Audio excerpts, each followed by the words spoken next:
Saham baru lagi, tapi bukan startup digital. Ini industri manufaktur tua yang katanya mau bangkit lewat IPO. Sahamnya PT Asia Pramulia Tbk. Pertanyaannya, ini saham prospektif atau value trap dengan harga premium yang kelewat pede? Yuk kita bongkar habis IPO-nya dari struktur bisnis, laporan keuangan sampai semua red flag-nya. ASRT adalah perusahaan manufaktur kemasan plastik rigid, botol, tutup, preform dari bahan PET dan PP. Berdiri sejak 1991, basisnya kuat di Jawa Timur. Tapi jangan salah, ini bukan perusahaan nasional. 60% lebih revenue-nya masih dari Jawa Timur aja. Yang pegang kendali, keluarga Yoe. Sebelum IPO, Alex Yoe punya 68%. Setelah IPO, dia masih pegang hampir 48%. Dua direktur lainnya masih keluarga. Ini jelas emiten keluarga penuh, dan tata kelolanya patut dicermati. ASRT melepas 812 juta saham, 29,9% dari total beredar. Harga IPO 118-124, target dana 100 miliar rupiah. Penggunaan dananya 40% beli mesin baru, 30% buat modal kerja, 30% buat bayar utang bank. Kelihatannya sehat, ada niat ekspansi, tapi ekspansi itu harus dibayar, dan disitulah masalah mulai terasa.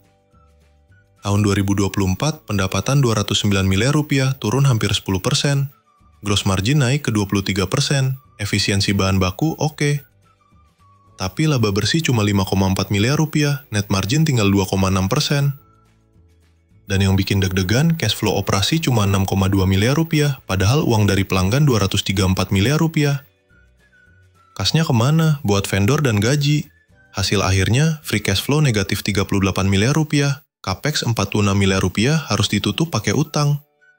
Dan iya, utang berbunga mereka sekarang tembus 119 miliar rupiah, DER 1,65 kali, kas cuma 13 miliar rupiah. Rasio kas terhadap utang jangka pendek tinggal 16%. Kalau suku bunga naik dikit aja bisa ambyar.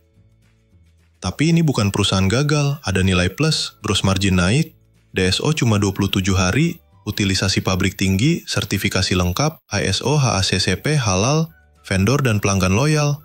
Tapi risikonya juga berat. Struktur keluarga rawan konflik. Ada utang ke afiliasi, gak jelas tenornya tanpa fairness opinion, belum pernah bagi dividen, tapi bunga utangnya udah makan laba. Valuasi super mahal, per 63 kali, PBV 4,5 kali. Kalau ekspansinya gagal, siap-siap right issue dan harga anjlok. Pasarnya super kompetitif, ASRT cuma pegang 1,1% market share. Saingannya PBID, TRST, IPOL, IGAR, Aldo, semua udah skala nasional. ASRT masih regional. Positifnya, sektor FMCG tumbuh. Permintaan botol dan plastik naik. Tapi, resin masih impor, rawan kurs. Suku bunga naik, bunga utang makin mencekik. ESG belum jalan, ekspor bakal susah. Dan yang gak kelihatan di prospektus, belum ada strategi distribusi nasional, gak ada roadmap pemakaian mesin baru, struktur biaya afiliasi nggak transparan, komite audit baru dibentuk Februari 2025. Jadi, apakah IPO ASRT layak? Kalau kamu trader jangka pendek yang cari momentum, mungkin ada peluang. Tapi kalau kamu investor serius, wait and see, karena ekspansi itu belum jalan, sementara risikonya udah nyata. Kalau ekspansi berhasil, pendapatan bisa naik ke 260 miliar rupiah, laba bisa tembus 25 miliar rupiah. Tapi kalau gagal, siap-siap right issue dan valuasi nyungsep. Gimana menurut kamu? ASRT ini hidden game atau jebakan premium plastik? Tulis di kolom komentar. Jangan lupa like, subscribe, dan nyalain loncengnya biar kamu nggak ketinggalan analisis IPO tajam dan to the point kayak gini. Karena di pasar saham, kita bukan cari cerita, kita cari bukti.